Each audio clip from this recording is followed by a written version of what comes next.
부활이라는 말은 우리에게 익숙하면서도 동시에 낯선 개념입니다. 누구나 언젠가 한 번쯤은 죽음 이후에 어떤 일이 일어날지 생각해 본 적이 있을 것입니다. 죽음 이후 어떤 세상이 기다리고 있을까? 죽음이 끝일까? 아니면 무엇인가가 더 있을까? 인간은 아주 오래전부터 이 질문에 집착해왔고 그 답을 종교나 철학, 과학을 통해 찾아보려 했습니다. 하지만 정말 부활이 가능할 수 있을까요? 우리가 죽은 후 어떤 일이 벌어지고 부활은 어떤 과정을 거치는지 궁금해집니다. 죽음 이후 우리 몸은 흙으로 돌아갑니다. 뼈는 부스러지고 살은 썩으며 세포 하나하나는 해체됩니다. DNA의 가닥마저 흐트러지며 우리는 존재라는 이름을 잃게 됩니다. 그러나 우리를 이루던 구성 요소들, 다시 말해 원자 하나하나는 사라지지 않습니다. 탄소, 수소, 산소, 질소. 우리가 들이마셨던 공기, 흘렸던 눈물, 가슴속을 타고 흐르던 온기까지 모든 것은 형태를 바꾸어도 소멸하지 않습니다. 그것은 과학이 증명한 자연의 법칙입니다. 질량 보존의 법칙, 에너지 보존의 법칙.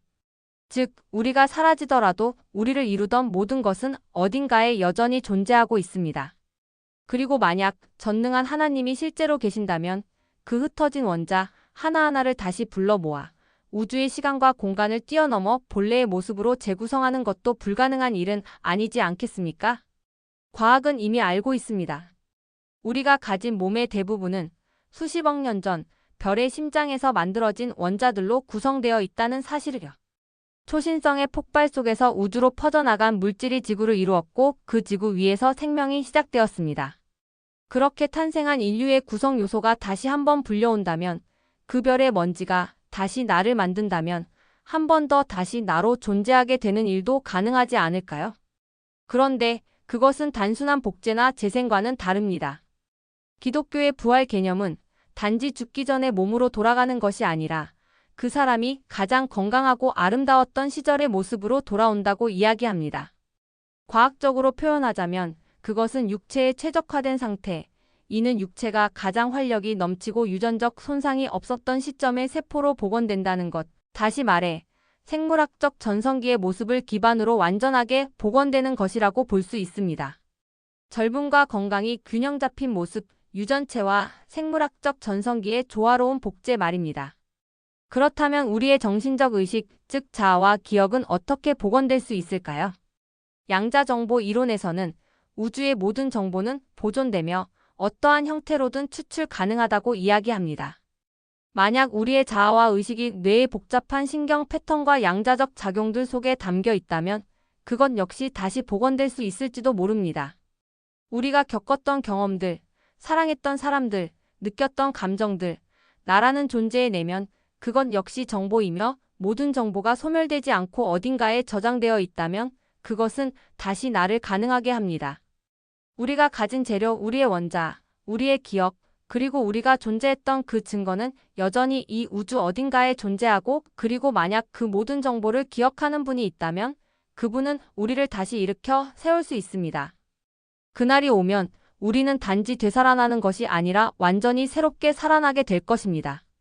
그리고 그날 부활의 순간이 오면 무수히 흩어졌던 미세한 입자들이 하나둘 모이고 30조 개가 넘는 세포들이 정밀하게 배치되고 재조합되어 하나의 존재가 서서히 다시 형성됩니다. 심장은 다시 뛰기 시작하고 폐는 공기를 들이마시며 눈은 세상을 다시 바라봅니다. 하지만 그 육체는 예전과 같은 아이덴티티를 가지지만 분명히 다른 상태의 육체입니다. 더 이상 시간의 지배를 받지 않으며 병들지도 않고 죽지도 않는 몸. 고통과 슬픔과 상처라는 개념이 더 이상 작동하지 않는 완전히 새로운 차원의 존재입니다. 그 존재는 고요히 그리고 당당하게 일어섭니다. 빛 속에서 천천히 걸어 나와 다시 이 세상의 모습을 드러냅니다. 이것이 기독교가 말하는 부활이며 동시에 과학적 상상력으로 그려볼 수 있는 가장 깊고 정교한 시나리오입니다. 물론 지금 이 순간 우리가 가진 과학으로는 이 모든 것을 실현할 수는 없습니다. 과학자들은 지금까지 죽은 사람을 다시 살리는 기술을 개발하지 못했습니다. 생명은 매우 복잡한 생화학적 시스템에 기반해 있으며 뇌세포는 몇 분만 산소 공급이 끊겨도 회복 불가능한 손상을 입습니다. 그런 상태에서 다시 살아난다는 것은 오늘날의 기술로는 불가능에 가깝습니다. 그러나 일부 과학자들은 이 문제를 완전히 포기한 것은 아닙니다. 줄기세포를 이용한 조직 재생, 손상된 뇌세포의 일부 회복, 인공지능을 이용한 인간 의식의 저장 가능성 등은 여전히 활발하게 연구되고 있는 분야입니다. 몇몇 사람들은 이런 기술들이 결국 죽음을 극복하게 해줄 것이라고 기대하기도 합니다. 하지만 현재까지 과학이 추구하는 생명의 연장은 어디까지나 생물학적 차원에 머무릅니다. 세포를 되살리거나 장기를 대체하는 기술은 가능할지 몰라도 죽은 지 오래된 사람을 다시 일으켜 세운다는 것은 아직 이론적 가능성조차 희박한 영역입니다. 기독교는 이 질문에 대해 매우 분명하고 구체적인 입장을 가지고 있는 종교입니다. 기독교에서는 인간이 죽은 뒤에 부활한다고 믿습니다. 그리고 그것은 단순한 상징이나 은유가 아니라 실제로 일어나는 사건이라고 여깁니다. 이 믿음의 중심에는 예수 그리스도의 부활 사건이 있습니다. 기독교 신자들은 예수가 십자가에서 죽은 후 사흘 만에 무덤에서 다시 살아났다고 믿습니다.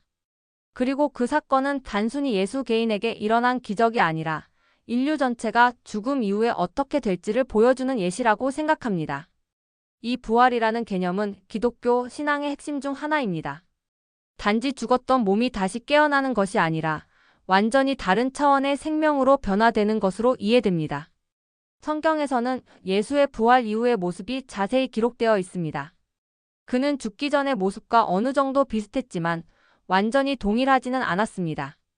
그를 알아보지 못하는 사람들도 있었고 그는 문이 잠긴 방 안에 갑자기 나타나기도 했으며 필요할 때에는 사라지기도 했습니다. 동시에 그는 제자들과 식사를 하기도 했고 제자들은 그의 손과 옆구리에 남은 상처를 만져보기도 했습니다.